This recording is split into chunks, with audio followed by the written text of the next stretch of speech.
Mushtaris. Ana Hazormandan Jonibekning avtobusiga ketamiz 2 yildan beri. Xudoga shukr, yaxshi. Yangi avtobus. Odamlar xursand. To'g'rimi aka? Hamma yaxshi. Ana maza qilib yotib ketib sharoitlar yaxshi. Tavsiya berasiz. Ha, xudoga shukr yaxshi. Shunda yotib bermaydi.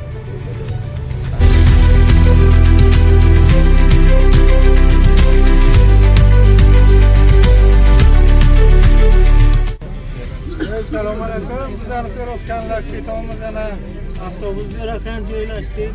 Svobodni joylar ham ko'p. Shofirlar ham yaxshi ekanlar. Bu kun nasib bo'lsa yo'lga hammaga olib yo'l. Bizadan keyin bo'larkan ham yaxshi yetib olsa hammani omadini bersin. Kelinglar.